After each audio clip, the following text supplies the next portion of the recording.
بسم الله الرحمن الرحيم.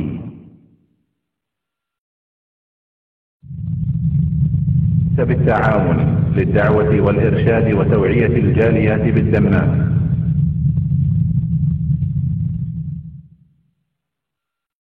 إنا أنزلناه في ليلة القدر وما أدراك ما ليلة القدر ليلة القدر خير من 1000 شهر تنزل الملائكة والروح فيها بإذن ربهم من كل أمر سلام هي حتى مطلع الفجر. يا أيها الذين آمنوا اتقوا الله وقولوا قولا سديدا يصلح لكم أعمالكم ويغفر لكم ذنوبكم ومن يطع الله ورسوله فقد فاز فوزا عظيما. أما بعد فإن خير الحديث كتاب الله وخير الهدي هدي محمد صلى الله عليه وسلم وشر الأمور محدثاتها وكل محدثة بدعة وكل بدعة ضلالة وكل ضلالة في النار. أعوذ بالله من الشيطان الرجيم. بسم الله الرحمن الرحيم. وما آتاكم الرسول فخذوه وما نهاكم عنه فانتهوا. মহান আল্লাহর সমস্ত প্রশংসা যে আল্লাহ পাক রব্বুল আলামিন বছরে 12টি মাস আমাদেরকে দান করেছেন, যার একটি মাস শাবান আর তারপরে হচ্ছে রমজান। আল্লাহ পাক রব্বুল আলামিন আমাদের জন্য শাবানে বরকত দান করেন এবং রমজান পর্যন্ত সহি সালামত পৌঁছিয়ে দেন।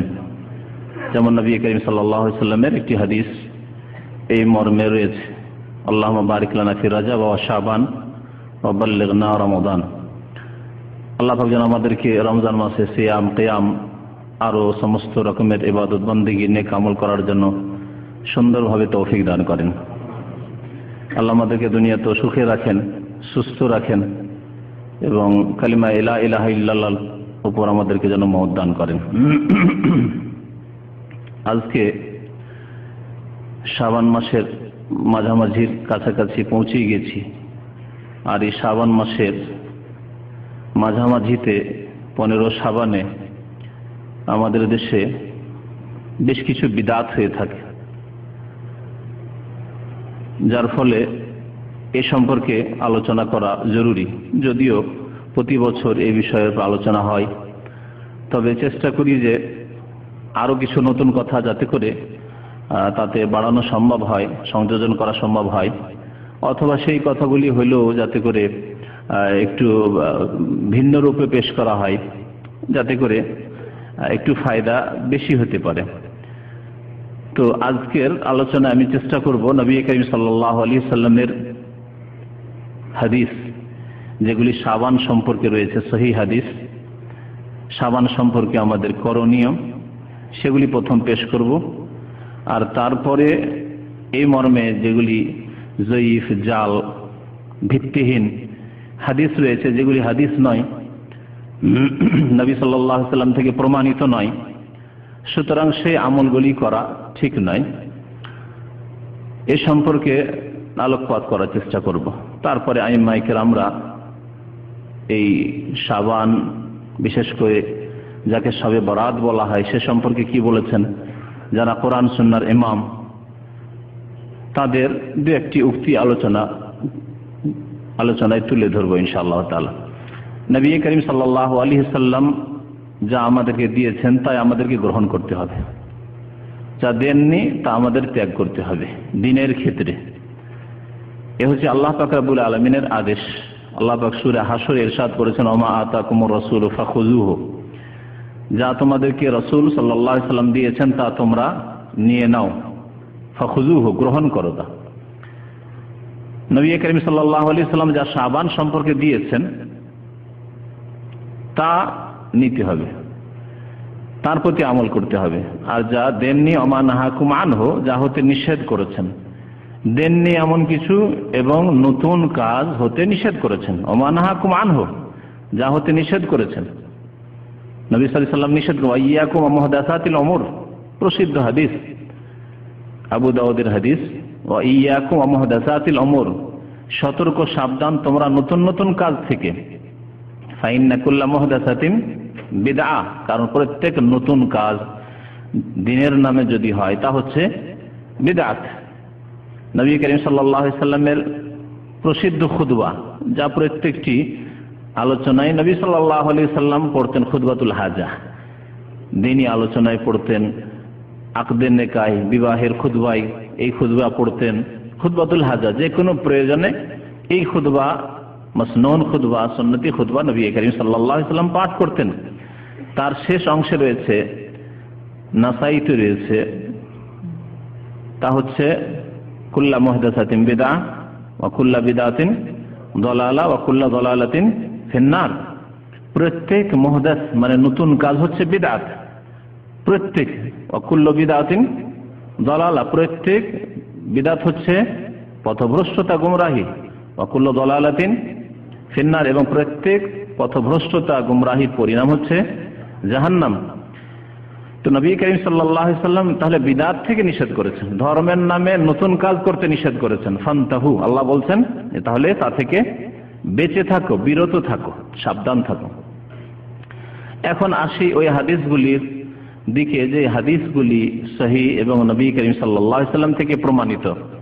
সহিহ বুখারী শরীফের হাদিস প্রথম আপনাদেরকে শোনায়, মা আয়েশা রাদিয়াল্লাহু তাআলা আনহা বর্ণনা করেছেন, قالت كان رسول الله صلى الله عليه وسلم يصوم حتى نقول لا يفطر।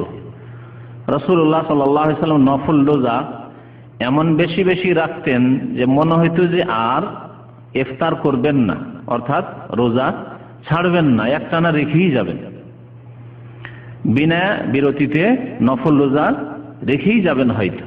ওয়া ইফতিরু, আবার মাঝে মাঝে রোজা ছেড়ে দিতেন, নফল রোজা রাখতেন না। হাত্তা নাকুল, এমনকি আমরা মনে মনে বলতে লাগতাম লা ইয়াসুম, আর মনে হয় নফল রোজা রাখবেন না। তাই নফল রোজা যখন রাখতেন পর পর বেশ কিছুদিন রেখেই যেতেন হয়তো, কখনো কখনো নফল রোজা রাখতেন না, ছাড়তেন, এইরকম করতেন নফল রোজা সম্পর্কে। তারপরে বলছেন মা আয়েশা রাদিয়াল্লাহু তাআলা আনহা, ফামা রাআইতু রাসূলুল্লাহ সাল্লাল্লাহু আলাইহি ওয়াসাল্লাম ইসতাকমালা সিয়াম আশ-শাহরি ইল্লা রমাদান। আমি দেখিনি যে রাসূলুল্লাহ সাল্লাল্লাহু আলাইহি ওয়াসাল্লাম কোন মাস পুরোটাই রোজা রেখেছেন, ইল্লা রমজান, রমজান ছাড়া, রমজান মাস ছাড়া কোনো মাসে সম্পূর্ণ মাসের রোজা রাখেননি, পুরো মাসের রোজা রাখেননি। কোন মাস ছাড়া? রমজান মাস ছাড়া। তার রমজান মাসের রোজা আল্লাহ পাক সিয়াম ফরজ করেছেন। ফামান শাহিদা মিনকুমুশ শাহরা ফালিয়াসুমহু, যেই ব্যক্তি তোমাদের মধ্যে এই মাস পাবে, এই মাসে উপস্থিত হবে, ফালিয়াসুমহু, অবশ্যই সে রোজা রাখবে। আল্লাহ পাক তাহলে রমজান মাসের রোজার কথা এই আয়াতের অংশে উল্লেখ করেছেন। ওমা রাআইতুহু আকসারা সিয়ামান মিনহু ফি শাবান, ওমা রাআইতুহু আকসারা সিয়ামান মিনহু ফি শাবান, এবং নবী কারীম সাল্লাল্লাহু আলাইহি ওয়াসাল্লামকে শাবান মাসের চাইতে বেশি অন্য কোন মাসে রোজা রাখতে দেখিনি। কি অর্থ হইল? যে সবচাইতে বেশি রোজা রেখেছেন নবী করিম সাল্লাল্লাহু আলাইহি ওয়াসাল্লাম শাবান মাসে, শাবান মাসের চাইতে বেশি অন্য কোনো মাসে রোজা রাখতে দেখিনি। রমজান মাসে পুরা রোজা রাখতেন, আর তারপরে শাবান মাসে সবচাইতে বেশি রোজা রাখতেন রাসূলুল্লাহ সাল্লাল্লাহু আলাইহি ওয়াসাল্লাম। অন্য মাসে এত বেশি রোজা রাখতেন না। অন্য মাসে নবী সাল্লাল্লাহু আলাইহি ওয়াসাল্লাম যেটি সুন্নত তরিকা ছিল সেটি হাদিস দ্বারা প্রমাণিত, সপ্তাহে 2 দিন রোজা রাখতেন, সোমবার আর বৃহস্পতিবার এই রোজা রাখতেন। আর আইয়ামে বীজের রোজা রাখতেন, অর্থাৎ চাঁদের 13, 14, 15 এই 3 দিন। তাহলে 3 দিন রোজা প্রত্যেক মাসে রাখতেন, আর প্রত্যেক সপ্তাহে 2টি রোজা রাখতেন। তাহলে 2টি রোজা প্রত্যেক সপ্তাহে রাখলে প্রায় কটি হয়? 8টি বা 9টি হয়। অনেক সময় 4 সপ্তাহের বেশি হয়ে যায়, 4 7 8 হয়। তো 8টি রোজা আর এদিকে 3টি রোজা, 8 3 11 বা 12টি রোজা রাখতেন হয়তো, 12 13-র বেশি হইতো না, মানে মাসের অর্ধেক পৌঁছিত না কোনো মাসে নফল রোজা নবী করিম সাল্লাল্লাহু আলাইহি ওয়াসাল্লামের। শাবান মাসের অধিকাংশ দিনগুলিতে রোজা হইত, অধিকাংশ দিনগুলিতে রোজা হতো নবী করিম সাল্লাল্লাহু আলাইহি ওয়াসাল্লামের। আখরাজাহুল বুখারী, হাদিসটি সহিহ বুখারীর হাদিস। ওমা রাআইতুহু আকতারা সিয়ামান মিনহু ফি শাবান, আমি দেখিনি যে নবী সাল্লাল্লাহু আলাইহি ওয়াসাল্লাম শাবান মাসের চাইতে বেশি